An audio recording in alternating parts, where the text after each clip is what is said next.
Hola chicos y chicas, bienvenidos a otra de mis clases en Aprende con Eliana. En esta oportunidad vamos a aprender acerca de uno de los 4 tejidos básicos que conforman el cuerpo humano. Se trata del tejido epitelial y hoy haré mención específicamente del epitelio de revestimiento. Poco a poco iremos avanzando para seguir aprendiendo conmigo. Les invito a dar me gusta y a compartir si les parece que la clase ha sido de interés para ustedes, así como de seguirme en mi canal de YouTube, en el Instagram y en el Facebook. Búscame como Aprende con Eliana y allí encontrarás más clases gratis para ti.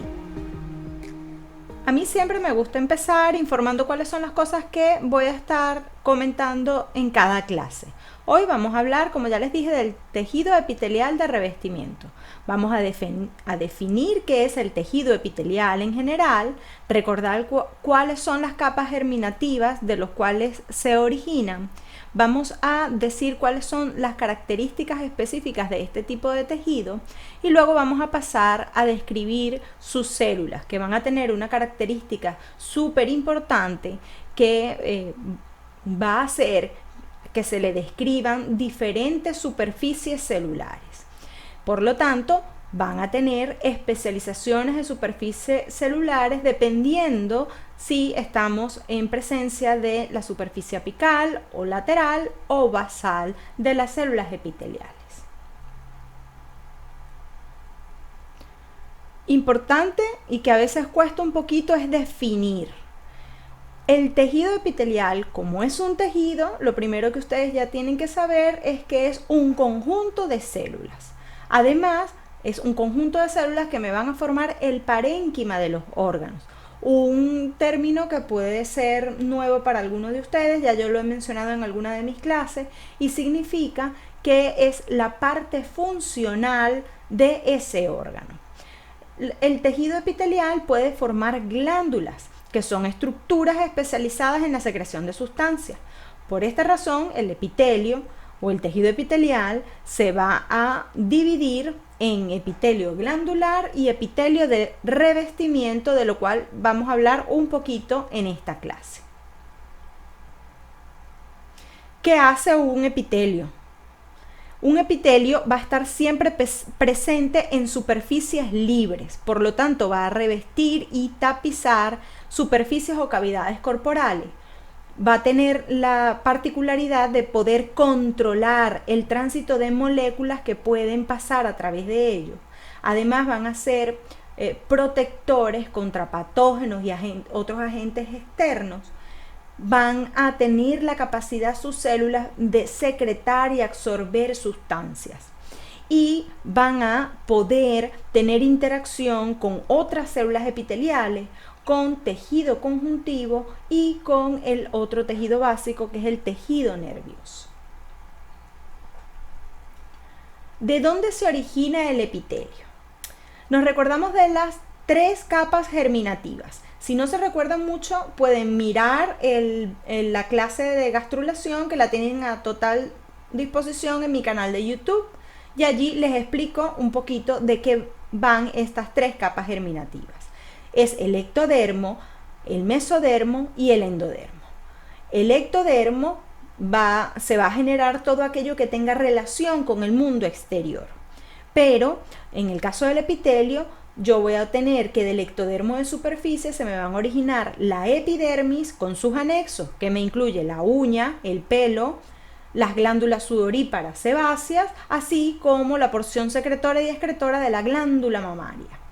Además, también me va a originar la adenohipófisis o el parénquima de la adenohipófisis o hipófisis anterior y el epitelio de la cavidad oral, la córnea del cristalino y el oído interno. Del neuroectodermo, tanto del tubo neural como de las crestas neurales, se me van a originar entonces epitelios sensoriales de los sentidos, del ojo, de las fosas nasales y del oído. De la siguiente capa germinativa se me van a originar el epitelio del riñón, vías urinarias, conductos genitales y gónadas, parénquima de la corteza suprarrenal y 2 epitelios que tienen unos nombres especiales por la importancia que tienen, ya que ambos son epitelios simple planos, una sola capita de células planas. Pero el mesotelio me va a revestir las cavidades corporales, la cavidad pericárdica, pleural y peritoneal. Mientras que el endotelio, que también es un epitelio de una sola capa plana, simple plano, se denomina endotelio a el epitelio simple plano que reviste la luz de los vasos sanguíneos, los vasos linfáticos y las cavidades cardíacas.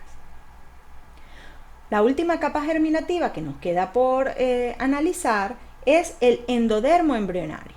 Del endodermo embrionario se me van a originar todos aquellos epitelios que quedan internamente, como el epitelio de las vías respiratorias, tubo digestivo y sus glándulas anexas, como luego ya estudiarán la embriología del tubo digestivo, que incluye el parénquima del hígado, de la vesícula biliar, el epitelio de la vesícula biliar y el parénquima del páncreas. Tiroides, paratiroiditimo, así como epitelio de la cavidad timpánica y la trompa auditiva. Bien, ya vimos entonces que el tejido epitelial tiene origen en las tres capas germinativas, ectodermo, mesodermo y endodermo, más o menos respetando lo mismo que ya había explicado en gastrulación. Lo otro que hay que tener en cuenta cuando uno habla de tejido, que cuando les definí el tejido, dije, bueno, un tejido se define como un conjunto de células, pero además un tejido siempre va a tener dos constituyentes principales, que son ese conjunto de células, pero esas células van a estar inmersas en una matriz extracelular. Esto siempre lo vamos a ver en cualquier tejido básico. En el caso específico del tejido epitelial, las células van a ser muy abundantes y la matriz extracelular escasa o nula.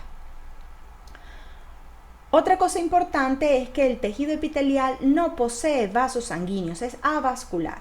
Y como ustedes saben de sus conocimientos que ya traen de biología celular, la célula necesita los nutrientes que trae la sangre para su metabolismo y además para descartar a través de los vasos sanguíneos del drenaje sus metabolitos de desecho, los desechos de su metabolismo.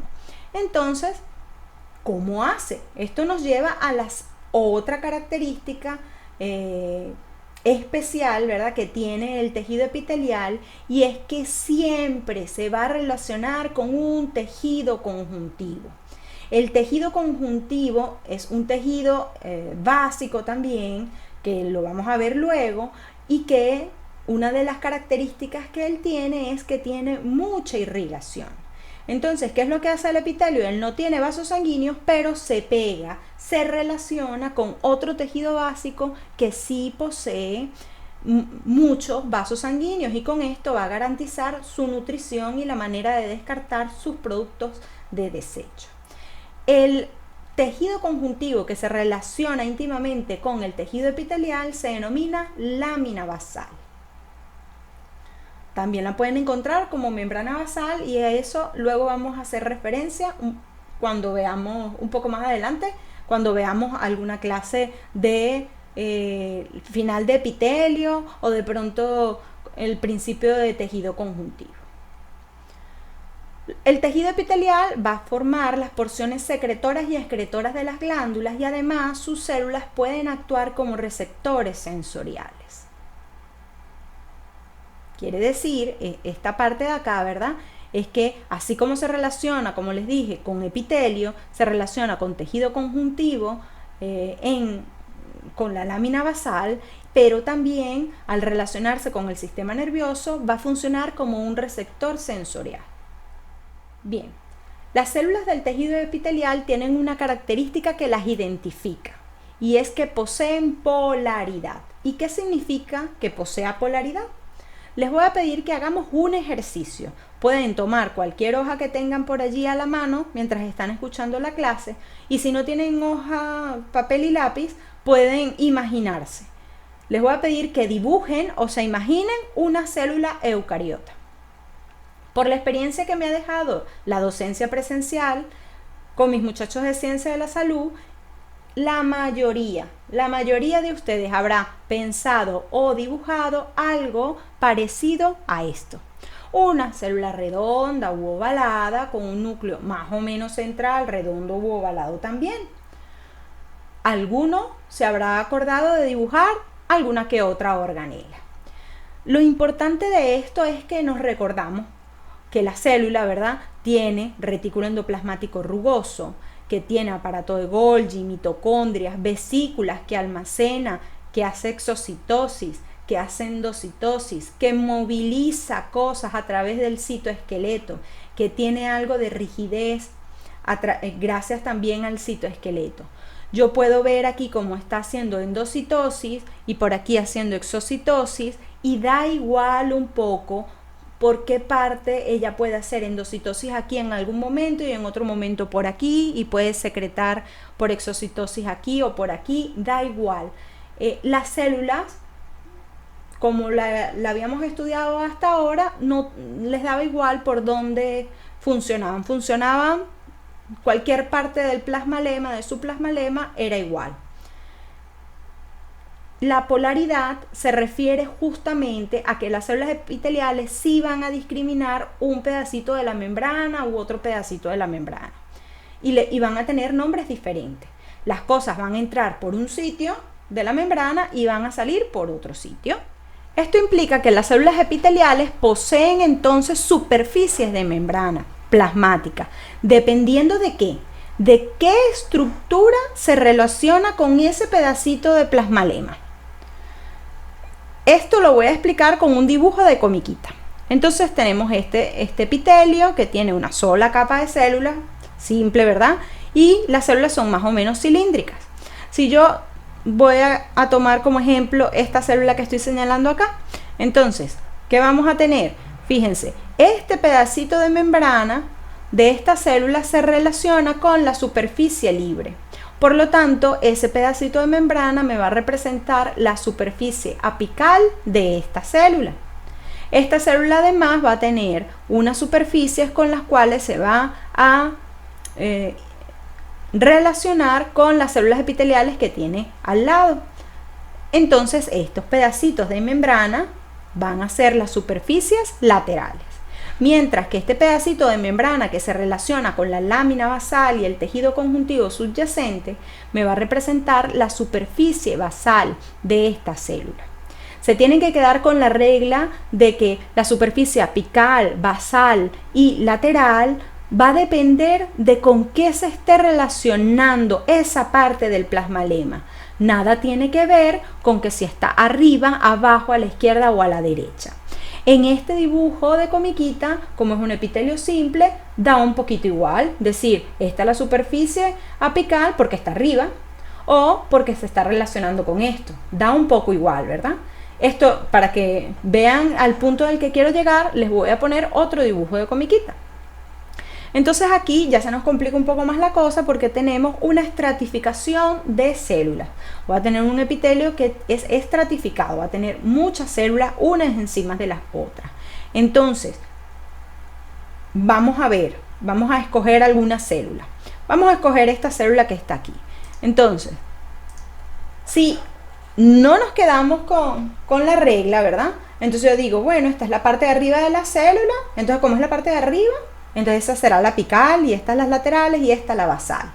Pero la realidad es otra. Si me he explicado bien, entonces ustedes podrán darse cuenta, ¿verdad?, que por todos lados de la superficie del plasmalema de esta célula se está relacionando es con otras células epiteliales. Por lo tanto, esta célula solamente tendrá superficies laterales. No va a tener ni superficies apicales ni superficies basales. Si vemos otra célula, vamos a ver esta que está aquí. Entonces, esa célula, ¿qué va a tener? Va a tener una parte del plasmalema que se relaciona con la superficie libre. Por lo tanto, esta partecita va a ser superficie apical. Y esta que está abajo, a pesar de que está abajo, con lo que se está relacionando es con células epiteliales, con tal de que estas van a ser superficies laterales. Y la última, pues lógicamente voy a escoger una de aquí abajo, en donde podemos ver que esta célula por debajo se relaciona con la lámina basal. Por lo tanto, este pedacito de plasmalema me va a representar la superficie basal. Y por arriba y por los lados solamente se relaciona con células epiteliales, con tal de que esta célula solo va a tener superficie basal y las demás superficies serán laterales, no importando si es arriba, a la derecha, a la izquierda o abajo. Lo importante es con qué se está relacionando ese pedacito de plasmalema. Chicos, esto parece algo trivial, pero es importantísimo que lo tengan súper claro, porque luego estas superficies de membrana van a tener, dependiendo con lo que ellas se relacionen, que los hace una superficie de membrana u otra, van a tener unas especializaciones de superficie. Y esas especializaciones de superficie van a ser diferentes si estoy en la superficie apical, o si estoy en la superficie lateral, o si estoy en la superficie basal. Esta polaridad, muchachos, ¿para qué les sirve a las células epiteliales? Les sirve para comunicarse, porque ellas tienen que estar comunicadas entre ellas lateralmente, ¿verdad? Para saber qué es lo que está pasando en todo el epitelio, porque son un tejido y tienen que funcionar como tal, como un grupo, como un equipo, como les he dicho antes. Además, pueden seleccionar lo que pasa a través del epitelio y proteger de agentes externos, como ya les dije antes. Y además les permite fijarse al tejido conjuntivo que tienen por debajo, sobre el cual reposan, lo cual les va a garantizar nada más y nada menos que la vida, ¿verdad? Porque van a estar, de allí es donde van a sacar los nutrientes para mantener su metabolismo celular. Bien, muchachos, hasta aquí esta clase de epitelio. Aquí es muy bonito epitelio. Me encanta porque tiene mucha relación con la biología celular. Les hace recordarse de muchas cosas. Y además, luego que lo terminemos de ver todos con las clases y que ya ustedes sean capaces de identificarlos y de nombrarlos con las imágenes, no solo de comiquitas, sino imágenes de microscopio óptico que les voy a ir trayendo, se sentirán ustedes genial. El tejido epitelial es importantísimo, fundamental, como conocimiento para cualquier estudiante y profesional de ciencia de la salud y de ciencias biológicas sobre todo, ¿verdad? Porque él se va a relacionar con lo que es la protección de agentes externos, como ya les dije. Protege contra microorganismos, contra temperaturas, químicos peligrosos o sustancias peligrosas, pudiendo ocasionar estos severos daños en los epitelios. Ustedes lo tienen que tener en cuenta cuando vayan a estudiar reparación biológica de las heridas. También evidenciar cambios morfológicos en citologías, en fluidos corporales que están relacionados todos a epitelio, y ayudar a dar un diagnóstico, un tratamiento o decidir un plan de acción en un paciente o en sus investigaciones. Son conocimientos básicos, pero que les van a ir ayudando, como ya les dije. Histología es acumulativa y les va a permitir tener todo el conocimiento que necesitan para afrontar otras asignaturas que cada vez van siendo un poquito más complejas. Se relaciona muchísimo con la bioquímica, con la fisiología, fisiopatología, anatomopatología, y luego todo esto se va a relacionar en conjunto, todo ese conocimiento, con la clínica del paciente, con tal de que desde el principio tener buena base los va a hacer mejores profesionales cada día. Espero que mis explicaciones les resulten muy útiles, que les gusten mis clases y que comenten mucho y me hagan todas las preguntas que quieran. Yo estaré encantada y muy atenta de respondérselas. Nos vemos prontito. Chau, chau.